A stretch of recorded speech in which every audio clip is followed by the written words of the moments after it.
आज के ब्लॉग में आपको देखने को मिलेगा कि केवीएस की आपको तैयारी कैसे करनी है, उसका सिलेबस क्या है, वो मैं इन शॉर्ट में आपके साथ डिस्कस कर दूंगी। कितने मार्क्स का है, कितने आवर्स का आपका एग्जाम रहे। Hello everyone, how are you all? I hope you all are doing good. A very good morning to all of you. आप सभी का हमारे YouTube channel Annu I stream में आप सभी का स्वागत है और मैं हूँ। तो इस चैनल के माध्यम से आपको यूपीएससी की स्ट्रैटेजी, यूपीएससी के ब्लॉग देखने को मिलते हैं, लेकिन साथ ही मैं टीचिंग एग्ज़ाम की भी तैयारी करती हूँ, क्योंकि मेरे ऐसे बहुत सारे फीमेल सब्सक्राइबर्स हैं जो खुद टीचिंग एग्ज़ाम की तैयारी करते हैं और उनको ये ऐसा लगता है कि इस प्लेटफॉर्म में उनको सही नॉलेज मिलेगी, सही रणनीति मिलेगी उनको। और इसी कारण से मैं यहाँ पे डे बाय डे अपनी स्ट्रैटेजी आप लोगों के लिए शेयर करती हूँ।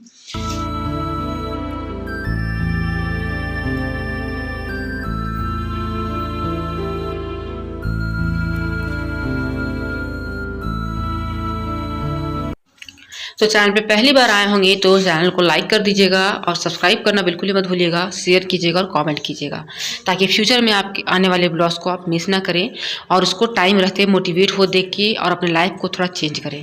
क्योंकि मेरे ब्लॉग से अगर किसी का भी एक जन का भी लाइफ अगर चेंज होता है तो मेरे लिए बहुत बड़ी बात होगी। और ऐसे बहुत सारे मेरे पास कॉमेंट्स आए थे कि बहुत सारे लोग मोटिवेट होते हैं और अपने लाइफ में स्टडी को फिर से स्टार्ट किए हैं। तो ये सुनकर बहुत ही मुझे खुशी मिलती है कि चलो अच्छी बात है कि कम से कम किसी को तो मोटिवेशन मिल रहा है और लोग आगे बढ़ने की सोचते हैं। ये बहुत बड़ी बात होती है।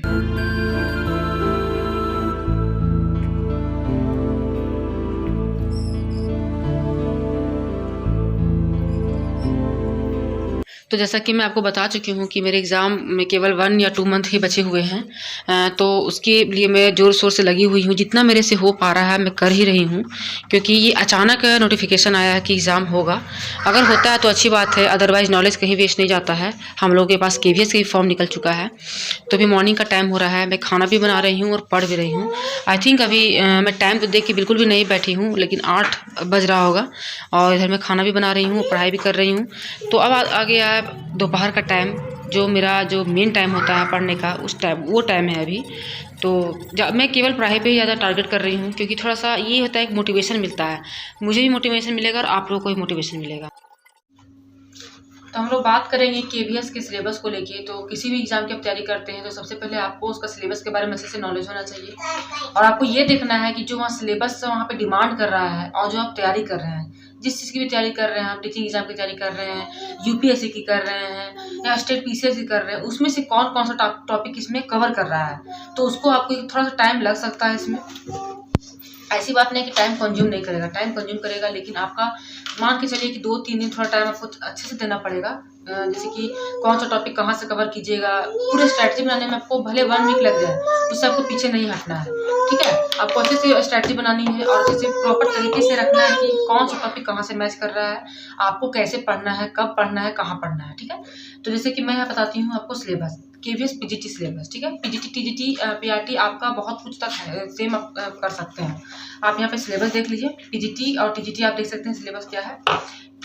इसका क्या है कि पार्ट 1 और पार्ट 2 में मतलब इसका सिलेबस डिवाइडेड है। ठीक है, पार्ट 1 है और पार्ट 2 है। मैं आपको वर्बली बता दे रही हूँ, आप नेट से भी आप देख सकते हैं ये सिलेबस। थोड़ा सा एक आपको अंदाजा मिल जाएगा कि क्या सिलेबस है, आपको तैयारी करने में क्या मतलब कैसे कर सकते हैं।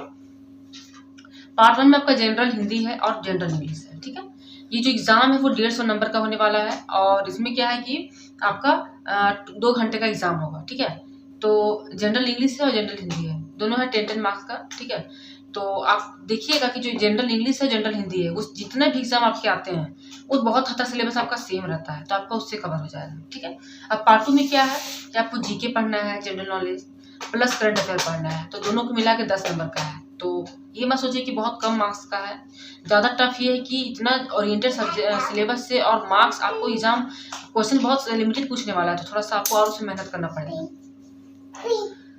अब आते हैं रीजनिंग में। रीजनिंग भी 10 मार्क्स का है, कंप्यूटर भी 10 मार्क्स का है, पेडागोजी भी 20 मार्क्स की है और सब्जेक्ट कंसर्न 80 मार्क्स का है। तो सब्जेक्ट कंसर्न जो है वो जो आप जिस भी सब्जेक्ट से आपका ऑनर्स रहा है उसी से आपका उसमें क्वेश्चन किया जाएगा, वो 80 मार्क्स का है। तो ये रहा केवीएस का सिलेबस, तो इसको अच्छे से समझना है आपको। और जैसे कि आप सपोज दैट कि आप किसी भी टीचिंग एग्जाम की तैयारी कर रहे थे, अब सडन आ गया केवीएस, तो ऑब्वियस सी बात है आपको आप देंगे ही। या आप एक स्टूडेंट हैं या आप एक स्टूडेंट हैं, तो ऐसी बात नहीं है कि आपने कसम खा रखा है कि मैं इस एग्ज़ाम को नहीं दूँगी, मैं दूँगी तो केवल यूपीएससी ही देने वाली हूँ। ये गलती कभी भी मत कीजिएगा। तो मेरे चैनल में आपको ये सजेशन मिलेगा कि जो हम लोग का टाइम है, मैं पोस्ट भी डाल चुकी हूँ सुबह। जो हम लोग के पास टाइम है वो बहुत लिमिटेड टाइम है और उसमें हम लोग को अपने आप को प्रूव भी करना है, ठीक है। मैं ये नहीं कर सकती हूँ कि पहले आप 2 साल यूपीएससी की तैयारी कर लीजिए, देख लीजिए कि आपका एग्ज़ाम क्लियर होता है कि नहीं होता है, उसके बाद आप टीचिंग पे आइएगा। नहीं होगा तो फिर स्टेट पीसीएस को फिल कीजिएगा। इतना हम लोग के पास टाइम नहीं है। रियलिटी है कि हम लोग के पास इतना टाइम नहीं है, क्योंकि हम लोग एक फैमिली रिस्पॉन्सिबिलिटी के अंदर फंसे हुए हैं। हम लोग को अपने बच्चे को भी पढ़ाना है, उनका भी फ्यूचर देखना है और अपने लाइफ को भी सिक्योर करना है। तो हम लोग केवल यही काम, केवल पढ़ाई ही नहीं कर सकते हैं। तो इस बात से बहुत लोग सहमत हो सकते हैं, क्योंकि देखिए बहुत सारी जिम्मेदारियां हम लोग के ऊपर है, तो हम लोग को उसको फुलफिल करना होता है। तो हम लोग अपने पे ही अगर 2-3 साल 4 साल टाइम निकालते रहेंगे तो पॉसिबल नहीं है।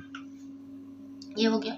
तो आपको सिलेबस समझ में आ गया कि सिलेबस क्या डिमांड कर रहा है। अब मैं यहाँ पे ये आपको समझाऊंगी, अगर आपको बहुत मन है केवीएस देने का और मतलब अब तक अभी आपने अपने स्टडी को स्टार्टअप नहीं किए पढ़ने के लिए, लेकिन आपको देख के लग रहा है कि नहीं अब पढ़ना है, मेरे पास एलिजिबिलिटी है और and I can do it, तो मतलब किसको कैसे कन्विंस करें घर में। तो सबसे पहली बात कि देखिए, इस बात को हमेशा ध्यान रखिएगा कि आज के टाइम में जो आज का समय चल रहा है, जितने लोग अवेयर हो चुके हैं, कोई ऐसा फैमिली नहीं है जो अपने इन लॉज मतलब डॉटर इन लॉ को पढ़ाने से पीछे रह सकते हैं। मतलब हर घर के पेरेंट्स जो है, मतलब इन लॉज जो है, चाहते हैं कि पढ़ें, लेकिन वो साथ में ये भी चाहते हैं कि घर का जो भी काम है, जो भी आपकी रिस्पॉन्सिबिलिटी है, उसमें कोई मतलब ये ना आए, मतलब कोई फर्क ना पड़े। कि ऐसा नहीं कि आप पढ़ने बैठ गए तो लोग भूखे बैठे हुए हैं, बच्चा आपका रो रहा है, मतलब ये नहीं कि केवल पढ़ रहे हैं। उस वजह से भी लोग नहीं चाहते हैं कि उनकी मतलब बहू पढ़े, या कुछ भी है, कुछ ऐसे फैमिली होते हैं। तो वहाँ पे सबसे पहले, अगर आप आज तक डिस्कस नहीं किए कि आपको तैयारी करना है और ये बहुत ही गोल्डन अपॉर्चुनिटी है, अगर आप इसको मिस कर देते हैं तो फिर मतलब ऐसी बात नहीं कि आप किसी और एग्जाम के लिए एलिजिबल नहीं होंगे, लेकिन केवीएस को फिर थोड़ा सा आपको सोचना पड़ जाएगा बाद में, फिर पता नहीं कब आएगी इसकी वैकेंसी, क्योंकि जो इसकी वैकेंसी है वो 2018 में आई थी, ठीक है। जिस टाइम हम लोग एलिजिबल थे भी नहीं, जैसे मैं नहीं थे एलिजिबल उस टाइम, मैंने आई थिंक मेरा बीएड में क्लास चल रहा था, 2018 में मेरा सेशन रहा है, 18-20 ये हो गया। तो अगर आपको बात करना है फैमिली में तो कैसे करना है वो मैं आपको हल्का सा बता सकती हूँ, कोशिश करके देखिएगा। पहले आप अपने आप में सोचिए कि क्या आप मेहनत करने के लिए तैयार हैं, क्या आप अपना 100% देने के लिए तैयार हैं, क्या आप असफलता को देखने के लिए तैयार हैं। ये नहीं कि आप पढ़ रहे हैं तो सफल ही होंगे, आप असफलता को भी साथ में लेकर चलिए, तभी आप सफल करिएगा, ठीक है, होइएगा। आप सोचिए कि नहीं तैयारी करना है और निकल ही जाना है, तो इतना ओवर कॉन्फिडेंट भी होना ठीक नहीं है कि मैं तो निकाल ही लूँगी, मेरे से तो हो ही जाएगा, ऐसा कुछ भी नहीं होता है, ठीक है। आपको अपने मन में अगर आपके मन में डर रहता है कि शायद ना भी कर सकूँ, तभी आप मेहनत करिएगा। अगर आपको पता रहेगा कि नहीं मैं तो कर लूँगी, तो फिर आप हो सकता है उतना अपना 100% नहीं दे पाइएगा, ठीक है। थोड़ा सा और लगेगा सुनने में कि मैं आपको डिमोटिवेट कर रही हूँ, लेकिन ये रियल मोटिवेशन है, ठीक है। डर रहना हर चीज़ का बहुत इंपॉर्टेंट होता है, किसी भी चीज़ का डर रहना बहुत इंपॉर्टेंट होता है। तो अपने मन में सोचिए कि आप मेहनत करने के लिए तैयार हैं, असफलता का सामना करने के लिए भी आप तैयार हैं। अब आपको बात करना है सामने वाले पर्सन से। तो आप घर में देखिए कि आपकी जो फैमिली मेंबर है, कौन आपका हर चीज़ में सपोर्ट करता है। हर जगह हस्बैंड ही सपोर्ट नहीं करते हैं, बहुत ऐसे फैमिली मेंबर है जहाँ पे इन लॉ सपोर्ट करते हैं, हस्बैंड से ज़्यादा आपको सपोर्ट करते हैं इन लॉज, ठीक है। कि आपका होता है कि कुछ आप हस्बैंड को बोलते हैं वो नहीं सुनते हैं, लेकिन आपके जो इन लॉज होते हैं वो आपकी बातों को समझते हैं, ठीक है। जैसे कि फादर इन लॉज हो गए, मदर इन लॉ, जैसे जो भी आपके फैमिली मेंबर में होंगे, मतलब फैमिली मेंबर, आप लगता है कि आपकी बात वो समझते हैं, तो आप उनसे डिस्कस कीजिए कि मेरे पास ये एलिजिबिलिटी है और इसका फॉर्म आया है, मैं इसकी तैयारी करना चाहती हूँ। और उससे आपको टाइम नहीं मांगना है कि आपको 2 महीने में करना है, 4 महीने में करना है, नहीं। इसमें आप फँस जाइएगा, ठीक है। आप बोलिए कि तैयारी करना चाहती हूँ, इसका फॉर्म फिल हो रहा है और इसका एग्ज़ाम का भी कोई डेट नहीं निकला है, लेकिन हाँ 2023 के अंदर में हो जाएगा, ठीक है। तो ये आपका एक सेफ ज़ोन हो जाता है। अगर आप बोल देते कि 4 मंथ तक मेरा हो जाएगा तैयारी, अब सपोज़ दैट आपके घर में कोई फंक्शन हो जाता है, कुछ ऐसा काम हो जाता है, आप फैमिली में उलझ जाते हैं, नहीं कर पाइएगा तैयारी, तो फिर क्या बोलिएगा कि नहीं मुझे थोड़ा-सा और टाइम चाहिए। इससे अच्छा है कि आप 1 साल का ले लीजिए, लेकिन किसी को बोलना नहीं कि आपको 1 साल का चाहिए, आपको बोलना है कि 2023 मतलब हो जाएगा एग्ज़ाम, तो मैं एक बार ट्राई करना चाहती हूँ। हो सकता है वो आपके हस्बैंड भी हो सकते हैं, वो हो सके वो आपके सासू माँ भी हो सकते हैं, ससुर भी हो सकते हैं, या कोई भी घर में हो सकते हैं, ठीक है। लेकिन इसमें क्या है कि मैं अपनी पढ़ाई को के साथ-साथ अपने घर की जो ज़िम्मेदारी है मैं उसको नहीं भूलूँगी। जिस तरह से मैं काम कर रही हूँ, मैं उस काम को अच्छे तरीके से निभाऊँगी, लेकिन थोड़ा-सा आप लोगों को सपोर्ट करना होगा कि अगर मेरा जो पढ़ाई का टाइम रहेगा, थोड़ा-सा आपका भी सपोर्ट चाहिए और मैं तो अपना 100% सपोर्ट आप लोगों को दूँगी ही। तो थोड़ा-सा देखिए, अगर उनकी तरफ से आप बोलेंगे तो कोई भी घर का ऐसा आदमी नहीं है कि आपका सपोर्ट नहीं करेगा, ठीक है? हर लोग करेंगे सपोर्ट। उसके बाद जब आप अपने स्टडी एरिया में आ जाइएगा, मतलब पढ़ाई में एंटर कर जाइएगा, अपना अच्छे से सिलेबस बना लीजिए 1 वीक लेके, स्ट्रैटेजी बना लीजिए, बुक लिस्ट निकाल लीजिए या नेट से जैसे भी पढ़ना है आपको, किसी भी यूट्यूब चैनल को आप फॉलो कर लीजिए। उसके बाद आप अच्छे से अपनी तैयारी शुरू कर दीजिए। और ऐसा नहीं कि अगर आप आज से पढ़ना स्टार्ट कर दिए हैं तो खाना बंद, सोना बंद, पढ़ाई करना स्टार्ट। 4 घंटा पढ़ना है, 5 घंटे पढ़ना नहीं। अगर आप स्टार्ट किए हैं तो बिल्कुल आपको स्टार्ट करना है 1 घंटे से, आधे घंटे से, और आपको सारा कुछ ज़िम्मेदारी लेकर चलना है। आपको अपना काम का टाइम अलग बनाना है और पढ़ाई का टाइम आपको अलग बनाना है, ठीक है? तो सबसे पोलाइटली आपको रहना है, क्योंकि आपको अभी ज़रूरत है उनका, ठीक है? इस बात को हमेशा याद रखिएगा कि अभी आपको उनका ज़रूरत है। क्यों ज़रूरत है? क्योंकि आपको सेल्फ डिपेंड बनना है, आपको एक जॉब लेना है, गवर्नमेंट जॉब लेना है, और जॉब लेने के बाद आप समझ सकते हैं कि लाइफ क्या होता है। आप इमेजिन करने की कोशिश कीजिए। देखिए, कभी आप मन में मतलब हमेशा पॉजिटिव सोचिए। लॉ ऑफ अट्रैक्शन एक वर्ड है जिसको आप अगर फॉलो करते हैं अपनी लाइफ में तो आपको बहुत कुछ चेंजिंग देखने को मिलेगा। आप ये सोचिए कि इस एक्शन को करने के बाद इसका रिएक्शन क्या होने वाला है, इस चीज़ के बारे में आप सोचिए, तो आपको इसका रिजल्ट बहुत बेहतर मिलेगा, है ना? आप हमेशा ड्रीम कीजिए, मतलब फ़ील कीजिए, इमेजिन कीजिए कि आप पढ़ेंगे, आपको जॉब लगेगा, तो कितना अच्छा लगेगा, आपके हस्बैंड कितने खुश होंगे, सासू माँ कितनी खुश होगी, सास-ससुर कितने खुश होंगे। क्या उनको खुशी नहीं होगी? उनके समाज में मान-सम्मान बढ़ेगा कि उनकी ब बा आपका सम्मान बाद में, पहले उनका सम्मान बढ़ेगा कि उनकी बहू ने ये कर दिखाया है, ये किया है, वो किया है। हो सकता है जो उनका बेटा ना कर सके, वो उनकी बहू करके दिखा दे। तो कहीं न कहीं हर माँ-बाप के अंदर ये चीज़ होता है कि उनका बेटा, बहू, बेटी, दामाद कोई भी है जो घर का नाम रोशन करे। तो आप कभी भी मत हिचकिचाइए बोलने से कि आपको पढ़ाई करना है, या मतलब पढ़ना चाहते हैं तो कैसे बोले। ये आप गलत काम नहीं करना चाह रहे हैं जो आप डर रहे हैं, ठीक है? ये बहुत ही अच्छा काम करना चाह रहे हैं, और हो सकता है कि आप जितना डर रहे हैं उससे अपोज़िट ही हो। लोग भी चाहते हैं कि पढ़ें, और आप चाह रहे हैं कि नहीं, डर है, नहीं बोलेंगे। अगर आप डरते रह जाइएगा और इस समय को निकाल दीजिएगा, और बाद में पता चलेगा किसी के ज़रिए कि आपकी सासू माँ किसी की बहू के बारे में सुन के बोल रही है, मेरा भी इच्छा था कि मेरी बहू को निकालती, क्या तुम, तो उस समय आपको क्या लगेगा? तो एक बार आप ट्राई कर लीजिए। और अगर बाय चांस यहाँ पे मैं 2 बात बोलूँगी। एक बात कि अगर फैमिली मेंबर एग्री होते हैं तो आपको तो भी बल्ले-बल्ले, और अगर सपोज़ दैट एग्री नहीं होते हैं, तो आपको छोड़ देना है पढ़ाई। नहीं, बिल्कुल भी नहीं छोड़ना है आपको।